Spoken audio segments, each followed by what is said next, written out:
ये है Gayatri media group और आप देख रहे हैं ताज न्यूज, आईना सच का। नमस्कार, ताज न्यूज के इस बुलेटिन में स्वागत है आपका। मैं हूं मीनू सिंह और आई खबरों की शुरुआत करते हैं सुर्खियों के साथ। पुलिस टीम पर फायरिंग कर बदमाशों ने छुड़ाया अपने साथी भोला को। पुलिस के 4 सिपाही घायल, बदमाश फरार। थाना जगदीशपुरा के जूते के गोदाम में लगी आग। फायर ब्रिगेड ने बमुश्किल पाया आग पर काबू, कारण शॉर्ट सर्किट।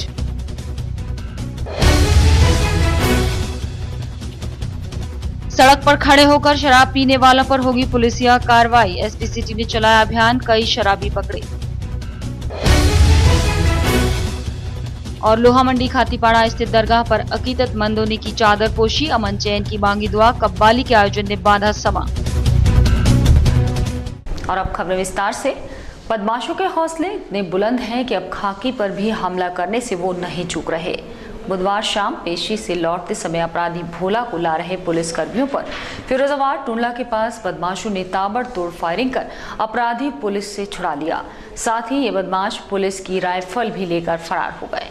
दरअसल 4 सिपाही जय नारायण, सुभाष चंद्र, अमरजीत और अजीत बुधवार को कुख्यात अपराधी भोला को फिरोजाबाद से मथुरा पेशी पर लाए थे और लौटकर बस से फिरोजाबाद जा रहे थे। पहले से ही बस में सवार भोला के साथ ही बदमाशों ने टुंडला पर अचानक ताबड़तोड़ फायरिंग शुरू कर दी। फायरिंग से बस में अफरा तफरी मच गई, लोग दहशत में आ गए। बदमाशों ने सिपाहियों को पीटना भी शुरू कर दिया और अपराधी भोला को पुलिस के कब्जे से छुड़ाकर फरार हो गए। इस हमले में सिपाही जय नारायण और सुभाष के गोली लगी। घायल सिपाहियों को आगरा के एसएन मेडिकल हॉस्पिटल में भर्ती कराया है, जहां उनका उपचार चल रहा है। पुलिस अभिरक्षा में एक कैदी की मथुरा में पेशी थी, भोला और पंकज। उसको लेके एक हेड कांस्टेबल, 3 कांस्टेबल लौट रहे थे। रास्ते में एक प्राइवेट बस में 4 लड़कों ने उन पर आक्रमण करके और पुलिस अभिरक्षा से कैदी को फरार कराया है। क्रिमिनलों से जूझते हुए एक सिपाही को गोली लगी है और एसएन मेडिकल कॉलेज में उसको भर्ती कराया गया है, उसका इलाज चल रहा है। ये हुई है कि मतलब बचा रहे थे, पेशी को ले जा रहे थे, तो उसमें मतलब रास्ते में आँखों में मिर्ची झोंक के तो फायर किया है गुंडों ने। तो 2-3 सिपाही हैं, तो जो मेरे बहनों ही हैं उनके 3 गोली लगी हैं, एक पैर में एक हाथ में। घटना की सूचना मिलते ही पुलिस के कई आला अधिकारी मौके पर पहुंच गए। डीआईजी लक्ष्मी सिंह ने बताया कि बस में कुख्यात अपराधियों के साथियों ने पुलिस पर हमला बोला और अपने साथी को छुड़ा लिया। पुलिस की कई टीमें गठित कर दी गई हैं, जल्द ही बदमाश पुलिस की गिरफ्त में होंगे। थाना जगदीशपुरा इलाके के किशोरपुरा में जूते के गोदाम में अचानक आग लग गई। आग लगने का कारण शॉर्ट सर्किट बताया जा रहा है। मौके पर पहुंची फायर ब्रिगेड ने बामुश्किल इस आग पर काबू पाया। बुधवार देर रात थाना जगदीशपुरा इलाके के किशोरपुरा में जूते के गोदाम में अचानक आग लग गई। जिस समय आग लगी उस समय गोदाम के अंदर कोई नहीं था। आग लगने का कारण शॉर्ट सर्किट बताया जा रहा है। इस आग में लाखों रुपए का नुकसान का आकलन हुआ है। सूचना मिलते ही मौके पर 2 फायर ब्रिगेड की गाड़ियां पहुंच गईं और आग को बमुश्किल काबू में किया। क्या हुआ था? मेरा गोदाम में कुछ सामान लगा हुआ था मेरा, वो सब जला के राख हो गया। क्या जबकि इसमें बिजली भी कोई वो नहीं है। हमें तो दीवान जी ने आकर के जगाया था कि आपको थोड़ा सा दुकानों में आग लगी हुई है। क्या बनता है दुकानों में? दुकानों में पहले लेस बनती थी। अच्छा। हाँ, जूते वाली लेस बनती थी। भयंकर आपकी आग तो काफी भयंकर थी, तभी तो ये गाड़ी मंगाई दीवान जी ने। शराब पीने वालों के खिलाफ एसपी सिटी के निर्देशन में अभियान चलाया जा रहा है, जिसमें सड़क पर या ठेके के बाहर खड़े होकर शराब पीने वालों पर कड़ी कार्रवाई की जाएगी। इसी के तहत बुधवार को पुलिस ने कुछ पियक्कड़ों को पकड़ा और थाने लाकर नसीहत देकर छोड़ दिया। शराब पीकर सड़कों पर हुड़दंग मचाने वाले नशेबाजों से अब सख्ती से निपटा जाएगा। एसपी सिटी राजेश कुमार विगत कई दिनों से शहर भर में शराबियों के खिलाफ अभियान चला रहे हैं। बुधवार को देर रात तक चले अभियान में सैकड़ों नशेबाजों को पुलिस ने धर दबोचा, लेकिन थाने ले जाकर नसीहत देकर इन पियक्कड़ों को छोड़ दिया गया। शाम होते ही शहर के अधिकांश ठेकों के बाहर शराबियों का जमावड़ा लग जाता है। शराब पीकर हुड़दंग मचाने की वजह से आए दिन राहगीरों को मुश्किलें उठानी पड़ती थी। देखिए, शराब की दुकानों के सामने ठेलियाँ लगा करके तमाम लोग भीड़ लगा के शराब पीते हैं। सड़क जाम होती है, आने जाने वाले लोगों को परेशानी होती है, महिलाओं से छेड़खानी लोग करते हैं, परेशानी होती है। इसलिए अभियान चलाया जा रहा है एसएसपी महोदय के द्वारा और उसमें काफ़ी सफलता भी मिल रही है। कल 275 लोग शहर से पकड़े गए। आज भी अभी हम सिकंदरा क्षेत्र में थे, अभी 18 हम पकड़ के आए हैं। लगातार कार्रवाई चल रही है इस पर। एसपी सिटी के मुताबिक ये अभियान निरंतर जारी रहेगा। शराबियों के साथ सड़क पर बिठाकर पिलाने वाले दुकानदारों के खिलाफ भी कार्रवाई की जाएगी। गौरतलब है कि पुलिस अधीक्षक शहर इस अभियान की कमान खुद ही संभाले हुए हैं। छोटे कप्तान की सख्ती से शहर भर के थानेदार भी अब इस अभियान से जुट गए हैं। एनजीटी और सुप्रीम कोर्ट की सख्ती का असर अब एडीए पर साफ दिखाई देने लगा है। लगातार आरोपों में घिरे एडीए ने पहले पुष्पांजलि के 2 प्रोजेक्ट सील करने के बाद बुधवार को मंगलम शिला और अपर्णा रिवरव्यू पर सीलिंग की कार्रवाई की। अन्य बिल्डर्स पर भी कार्रवाई करने के लिए उन्होंने तैयार रहने की बात कही है। एनजीटी के डंडे के बाद हरकत में आया विभाग विगत 19 मई से कार्रवाई में जुटा था, लेकिन लगातार विभाग की मंशा पर उठने वाले सवालों के बाद विभाग ने पुष्पांजलि बिल्डर के 2 बड़े प्रोजेक्ट सील करने की कार्रवाई को अंजाम दिया। लगातार कार्रवाई को आतुर दिख रहा विभाग अपनी रणनीति बनाने में जुटा है।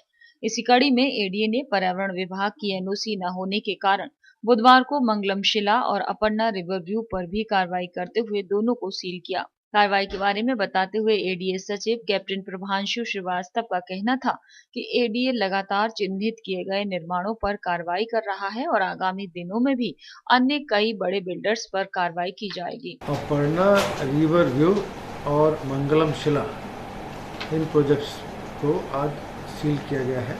26 मई को एनजीटी में होने वाली सुनवाई के बारे में बताते हुए एडीए सचिव का कहना था कि 26 मई को सुनवाई नहीं हो पाई थी। अब इसकी सुनवाई 28 मई को होनी है और सभी कार्रवाइयों के साथ हम कोर्ट में अपना पक्ष रखेंगे। उन्होंने ये भी बताया कि विभाग निष्पक्ष रूप से सभी के साथ समान व्यवहार कर रहा है, इसलिए विभाग की मंशा पर उठने वाले सवाल बेबुनियाद हैं। जैसा आप सभी को पता ही है कि नेशनल ग्रीन ट्राइब्यूनल में माननीय डीके जोशी साहब की एक रेट पड़ी है, जिसमें कुछ कार्रवाई की अपेक्षा माननीय एनजीटी ने हम लोगों से की है। उसके तारतम्य में साइट्स का इंस्पेक्शन और उसकी वास्तविक स्थिति क्या है और उसकी अभिलेखीय स्थिति क्या है, उसके संबंध में विस्तृत जवाब बना करके जो हमसे माननीय ट्राइब्यूनल ने अपेक्षा की है वो जवाब फाइल किया जा रहा है। 26 तारीख उसमें डेट लगी थी, 26 तारीख को टेकअप नहीं हो पाया है। 28 तारीख उसके लिए नियत की गई है और 28 तारीख को माननीय एनजीटी में अपनी ओर से जवाब दाखिल कर रहे हैं। गौरतलब है कि एडीए में इन दिनों सभी अधिकारी और कर्मचारी कार्रवाई में जुटे हैं, कुछ कागजी कार्रवाई में तो कुछ नोटिस तैयार करने में। बहरहाल विभाग 28 मई को क्या रिपोर्ट पेश करता है ये आने वाला समय ही बताएगा। खबरों का सिलसिला जारी है, लेकिन वक्त हो चला है एक छोटा सा ब्रेक लेने का।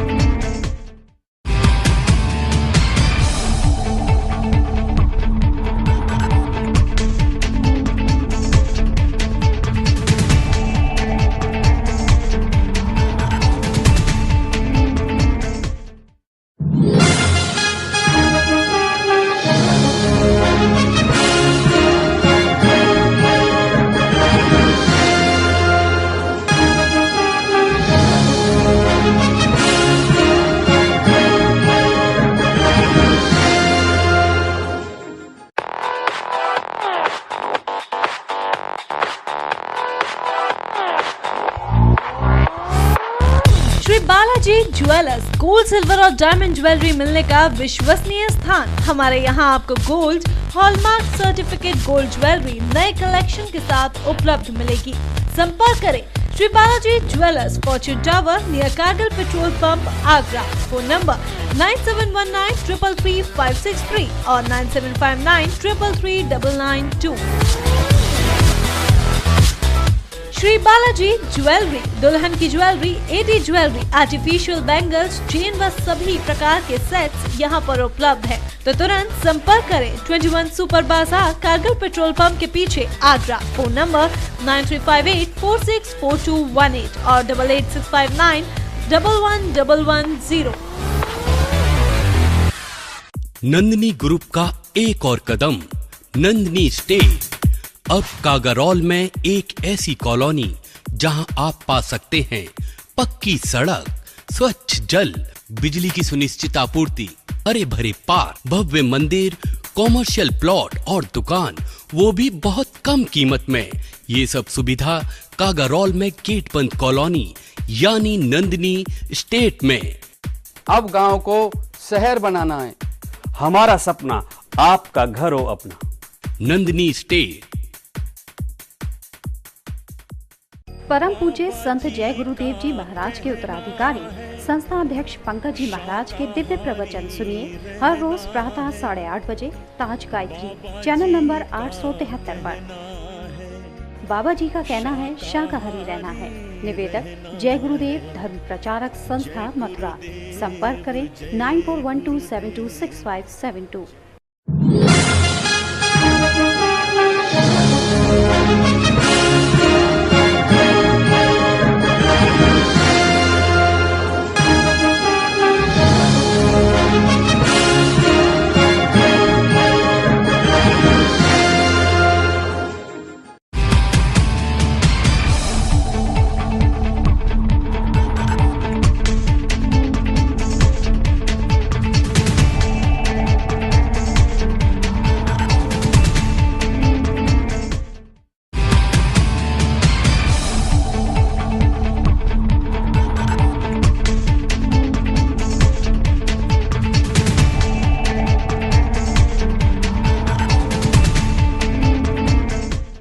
ब्रेक के बाद अगली खबर। पिछली बार कमलानगर के मुगल रोड से अतिक्रमण हटाने गई टीम पर हमले के बाद बुधवार को नगर निगम की टीम पूरी तैयारी से यहां पहुंची। इस दौरान कई बार टीम को रोकने के प्रयास भी किए गए, लेकिन पुलिस बल होने के कारण अतिक्रमणकारियों की एक न चली और निगम के महावली ने मुगल रोड पर बने अस्थायी और पक्के निर्माणों को धराशायी कर दिया। जब जब निगम का महावली अतिक्रमणकारियों पर बरसता है, तब तब निगम अधिकारियों को जनता के गुस्से का शिकार होने के लिए मजबूर होना पड़ता है। कुछ ऐसा ही नजारा उस वक्त देखने को मिला जब आगरा नगर निगम के अतिक्रमण हटाओ टीम राजीव राठी के नेतृत्व में कमलानगर के मुगल रोड पहुंची, तो महावली ने एक एक कर अतिक्रमणकारियों पर कार्रवाई शुरू कर दी। करवला के पास बने अतिक्रमण के दौरान कुछ लोगों ने निगम की लाल सेना के एक कर्मचारी के साथ मारपीट की, जिसके बाद अन्य कर्मचारियों ने भी मारपीट करने वाले के साथ मारपीट कर दी। मारपीट होते देख क्षेत्र की महिलाएं लामबंद हो गईं और अधिकारियों के साथ कर्मचारियों पर टूट पड़ी। मामला बढ़ते देख मौके पर तैनात इंस्पेक्टर JS अस्थाना ने मोर्चा संभाल लिया और पुलिस को देखकर पब्लिक पीछे हटने लगी। इसी बीच मौके पर पहुंचे ACM फर्स्ट PD गुप्ता भी उत्तेजित महिलाओं को समझाने के प्रयास करते रहे, लेकिन महिलाएं सुनने को तैयार नहीं थीं। यहां भी पुलिस की सख्ती देख महिलाओं ने पीछे हट जाना ही मुनासिब समझा, जिसके बाद एक बार दोबारा से अतिक्रमण पर निगम का महावली जमकर बरसा। कुछ महिलाओं ने आक्रोश ये जताया कि जो नगर निगम के कर्मचारी हैं उनके द्वारा कुछ लोगों के साथ अभद्रता की जा रही है। जब मैंने मौके पर पहुँच करके उन्हें देखा तो ऐसा कुछ भी नहीं था। इन्फोर्समेंट जब हटाया जाता है तो उसका विरोध जनरली लोग करते हैं, तो वो उसी का ही एक परिणाम था ये, लेकिन ऐसा कुछ भी हुआ नहीं है। मुगल रोड पर बने KTL कंपनी के बाहर कंपनी ने सड़क पर अपना गैरेज बना रखा था, जिसके बाद निगम के महावली ने यहां बनी रैंप को तोड़ दिया।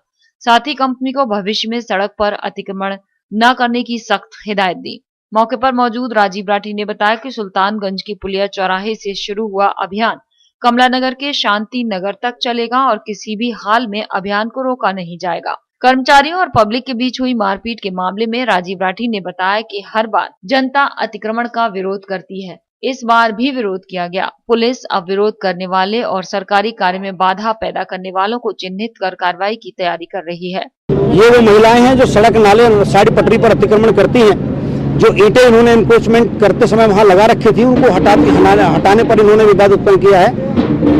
ये संबंधित जो ACM साहब हैं उनके नोटिस में ये इशू आ गया है और यहाँ जो पुलिस है वो इनके चिन्हीकरण का काम कर रही है। इनके खिलाफ भी प्राथमिकी दर्ज करके सरकारी कार्य में बाधा उत्पन्न करने की कार्रवाई अमल में लाई जाएगी। गौरतलब है कि 9 मई को शहरी विकास मंत्री आजम खां के आदेश पर मुगल रोड पर अतिक्रमणकारियों पर निगम का डंडा चला था, जिसके बाद पब्लिक ने निगम अधिकारियों के साथ मारपीट कर दी थी, जिसमें कई अधिकारी और कर्मचारी चोटिल हुए थे।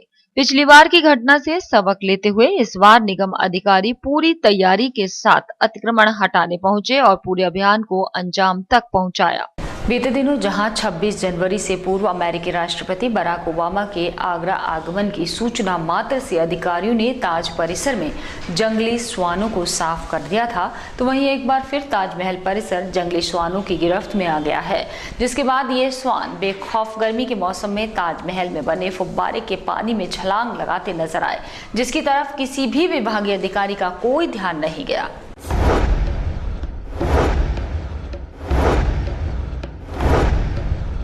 हवा का पहला झोंका, बदल रहा है मौसम सारा, तपता सा है हर नजारा, चुपती जल्दी गर्मी, चुपती जल्दी गर्मी का मौसम आया।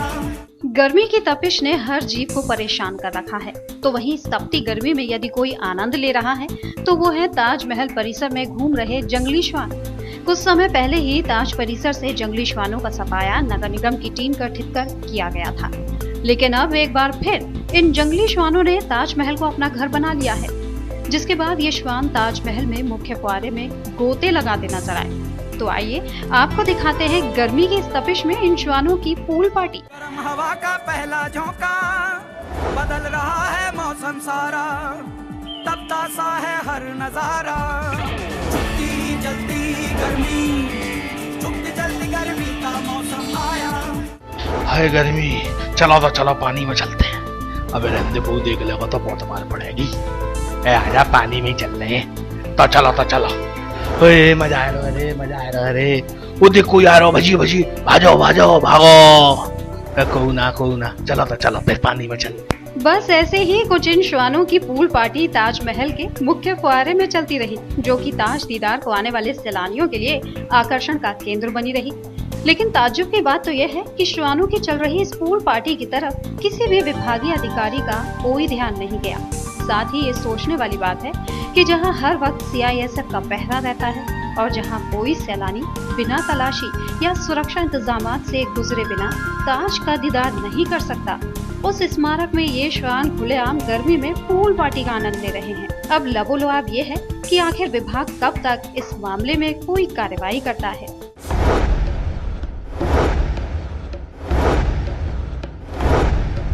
गर्म हवा का पहला झोंका, बदल रहा है मौसम सारा, तपता सा है हर नजारा, चुपती जल्दी गर्मी, चुपती जल्दी गर्मी का मौसम आया। आगरा विश्वविद्यालय के चक्कर काट कर परेशान हुए छात्रों ने बुधवार को कुल सचिव ऑफिस के बाहर जमकर नारेबाजी की और अपनी मार्कशीट जल्द उपलब्ध कराए जाने की मांग करते हुए विश्वविद्यालय पर जमकर आरोप भी लगाए। वहीं हंगामा बढ़ता देख विश्वविद्यालय प्रशासन ने पुलिस को मौके पर बुला लिया और छात्रों को आश्वासन देकर जल्द उनकी मार्कशीट उपलब्ध कराने की बात कही। डॉक्टर भीमराव अंबेडकर विश्वविद्यालय में ये कोई नया और पहली बार होने वाला प्रदर्शन नहीं है। यहाँ हर रोज विश्वविद्यालय प्रशासन के खिलाफ प्रदर्शन और नारेबाजी छात्रों द्वारा देखी जा सकती है, क्योंकि जो छात्र अपनी परीक्षाएं पास कर चुके हैं वो अपनी अंक तालिका के लिए कई सालों तक विश्वविद्यालय के चक्कर काटते रहे हैं। विश्वविद्यालय में ऐसे परेशान छात्रों की सुनने वाला कोई नहीं, ऐसा अधिकारी नहीं है जो उन्हें सही सलाह दे सके। कुछ ऐसा ही मामला बुधवार को अंबेडकर विश्वविद्यालय में देखने को मिला, जहां शिकोहाबाद और एटा सहित कई जिलों में पढ़ने वाले छात्र कुल सचिव से अपनी अंक तालिका के संदर्भ में बात करने पहुंचे, जहां उन्होंने विश्वविद्यालय प्रशासन के खिलाफ नारेबाजी करना शुरू कर दिया। छात्र कुल सचिव के दफ्तर के बाहर ही धरने पर बैठ गए। छात्रों द्वारा प्रदर्शन बढ़ता देख विश्वविद्यालय प्रशासन की सांसें फूल गई और उन्होंने पुलिस को मौके पर बुला लिया। पुलिस के आला अधिकारियों की भी प्रदर्शन कर रहे छात्रों से काफी नोकझोंक हुई। प्रदर्शन कर रहे छात्रों का क्या कहना था, आप खुद ही सुनिए। ये है कि हम बार बार यहाँ पे आते हैं, हमारे मार्कशीट कभी भी कंप्लीट नहीं मिली है। किसी को अगर 2-3 मार्कशीट मिले, हम पिछले बार भी आए थे, हमारे पास सबूत है।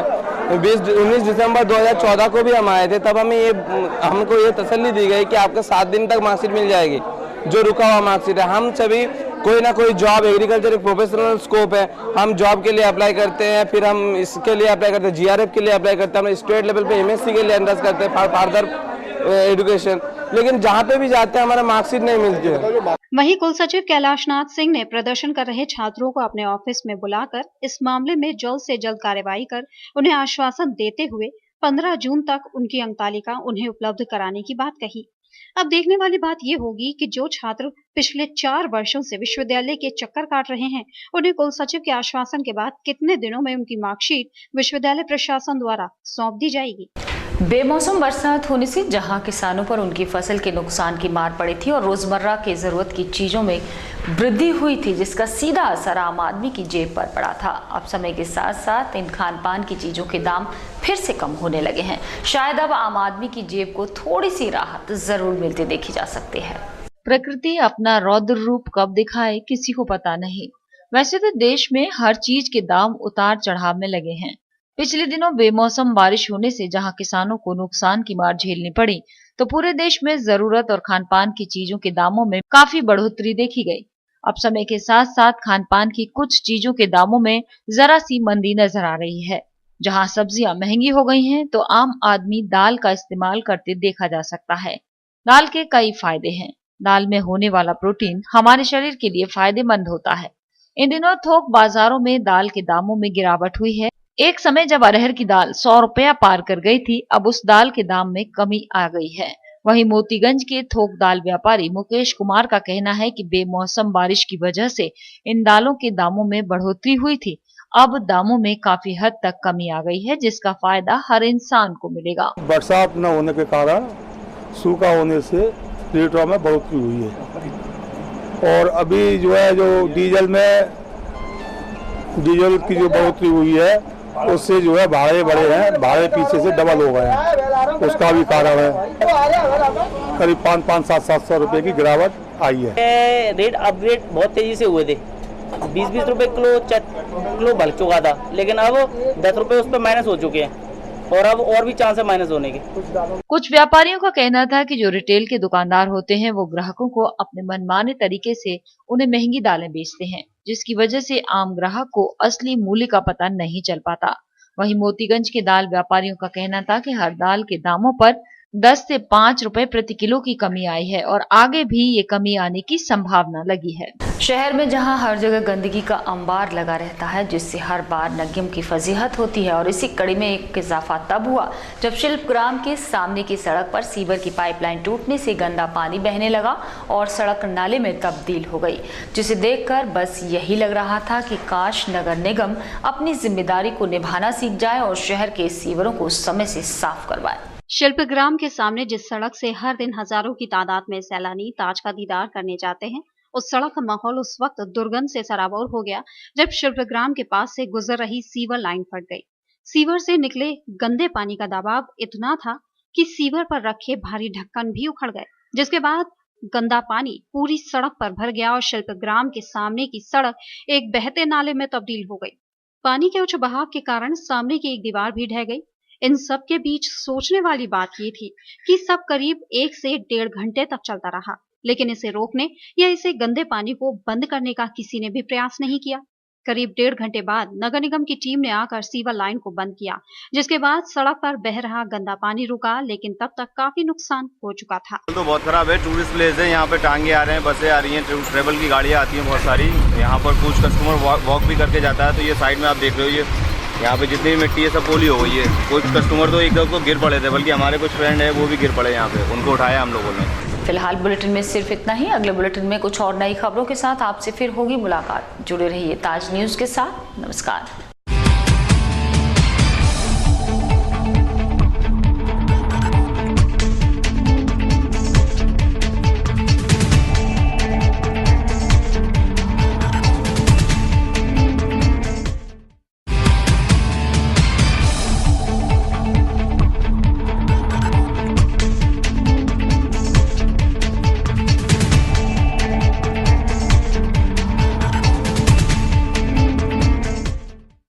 ये है गायत्री मीडिया ग्रुप और आप देख रहे हैं ताज न्यूज, आईना सच का।